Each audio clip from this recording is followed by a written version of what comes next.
All right, it's knife time. Now,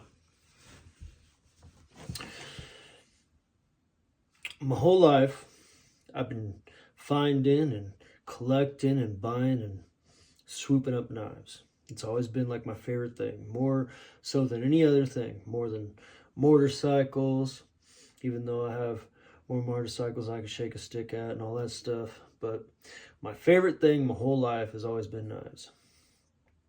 And around come the early-ish, going into mid-90s, and my brother was like, "You gotta check this knife out I got." And I was like, "What are you talking about?" And he said, "Look at this." And he busted out a Strider BT. And I was like, holy cow, because you have to keep in mind, in the mid-90s, there was nothing like a Strider Knives Incorporated knife. And this is before Strider Knives Incorporated. This is when they were still hand filing the grooves into the knives. There was no machining. I mean, I'm pretty sure they were still water jet cut, but it was something special, let me tell you. A 1/4-inch thick knife. Man, I'd never seen a 1/4-inch thick knife except for a J.C. Stetter Custom that was gifted to me years prior. And my brother showed me that Strider, and I was like, man, I gotta get me one of those. So around 99 or 2000, I finally ordered one, and it was like a special order because I didn't want the gut to be in the paracord handle wrap. I wanted that taken out.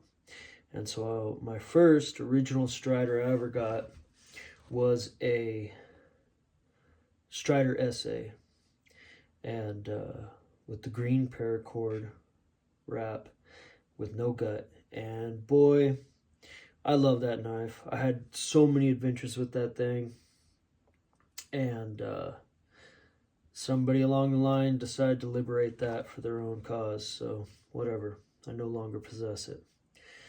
But Strider knives for a long time was like the end-all be-all to knives for me. And so about 11 years ago, I went on this big, giant Strider collecting mission. And it didn't start out that way. I was like, oh, I want another SA, and I couldn't find an SA, so I ended up finding a DBL from a dude that was in Fort Benning, Georgia, and I bought that. And then I found a NSN SMF, and I bought that, and was like, yeah. And then one here and there, and then I did some trades with some good buddies in the knife world, and got some other Strider stuff. And then one day I came across this. And this is probably it's a good example of a Mick Strider Custom. It was made in 07. And it is a Strider, Mick Strider Custom, EBDB, Nightmare Grind, with the dragon spine, double-edged. Real double-edged, not false double-edged. And it has the tiger stripe-ish. And I added the monkey edge frag pattern gray scales to it. But this thing was made in 07. It has the Mick Strider signature 07. I bought this off somebody on the internet, and it came with a case and supposedly this was a fellow who had spent some time overseas, and supposedly this thing is seen sometime downrange, but I can't confirm that. But this was one of my first Mick Strider Customs that I ever got. And boy, let me tell you, it is a beautiful piece of art. It really is. And I used to carry this thing like every day, just on my belt, like it was nothing. Like, I used to cut straps with it at work. And then one day I was like, man, let me check that Nightmare Grind out. And I'll tell you what, this is like whatever Nightmare Grind action they got going on now, where it's just like this little derp. That's like somebody just holding the blade underneath a damn contact wheel, man. This is like actual. if you feel it, you can feel that that was ground by hand and painstakingly ground by hand. It's not the width of a damn contact wheel. You know, he put some time and effort and energy into that. And boy, let me tell you, that is so papery thin through there that, like, I got to the point where it's like, man, I'll use that point, but I'm not using that section there. But yeah, this is art to me nowadays. It was for a long time just an everyday carry knife because, 10 years ago, you could get stuff like this for a semi-reasonable price. Well, the money I was making at the time, it was a semi-reasonable price. And, yeah.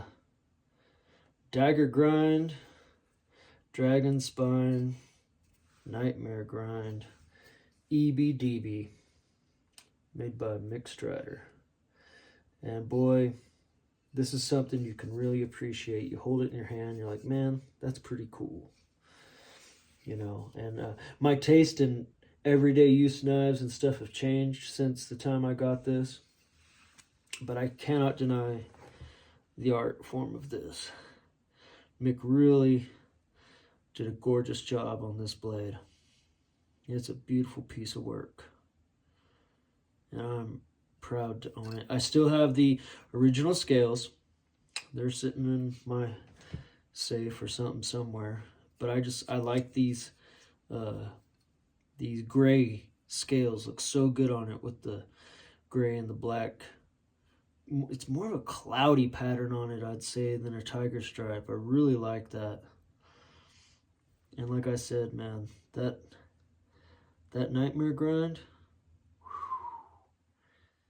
that is like some genuine, damn, almost 20-year-old, that's 27-year-old, 26-year-old.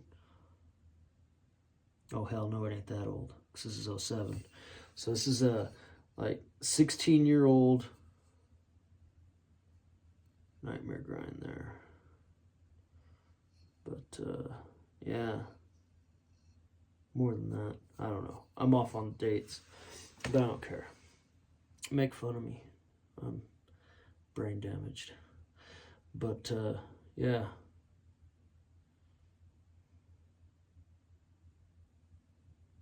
Man. Yeah, 16, 17-year-old nightmare grind there. The real stuff, not holding underneath the contact wheel. I look at a lot of the new stuff that's put out by other, employees, I would think, of Strider knives. It's like, that ain't a nightmare grind. That's a nightmare grind. And it's not my only one in my collection. No, I don't have another EBDB, but I have other nightmare grind knives. And boy, I tell you, look at that little perfect triangle there. Right there. Look at that. And it does have marks, wear marks where it comes in and out of the sheath. I've used all my Striders, every single Strider, whether it's a Mick Strider Custom or a standard Strider Knives Incorporated knife, I've used them all. I've used them all at work. I've used them for cutting straps, cutting up cardboard, cutting up food, stabbing into tables just for fun, stabbing into trees just for fun, throwing a few of them. They're fucking Strider knives, man. And like Strider knives, you used to have a sack to have a Strider knife. Now, if you got diabetes and a barbecue, you can have a Strider knife. It's become like a... And I don't care. These are my opinions. These are my knives. Nobody gave me these knives. These are my knives. I'll say what I want about them, And it's like, nowadays, it's like, oh, look at my New Balance sneakers and my $1,000 Strider knife. I'm special. I'm tough. Other men online told me this would make me cool. I got a Strider knife back in the day because I knew it wouldn't fail me. I didn't get a Strider knife because I was trying to get internet clout. I knew they were tough and strong. And this was like one of the first ones that made me think, damn, that is pretty, Before this, every Strider knife I ever had, I abused. relentlessly. I'd change oil on my Harley, and like if the oil filter was on too tight, I'd stab the strider knife into the oil filter to help wrench it off and stuff, you know? But this is from a different time, you know? This is back when most people getting strider knives were cops and military dudes and, you know, retard felons like Mick himself, like me.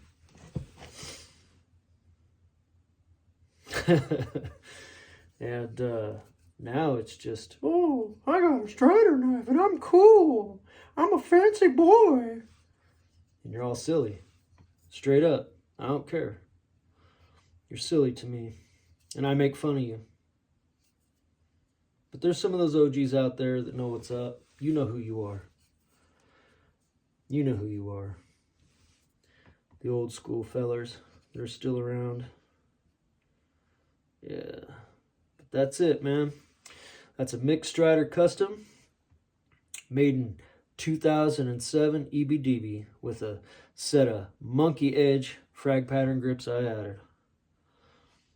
And it's a gorgeous example of what a fine craftsman can make, man, when they're in the zone.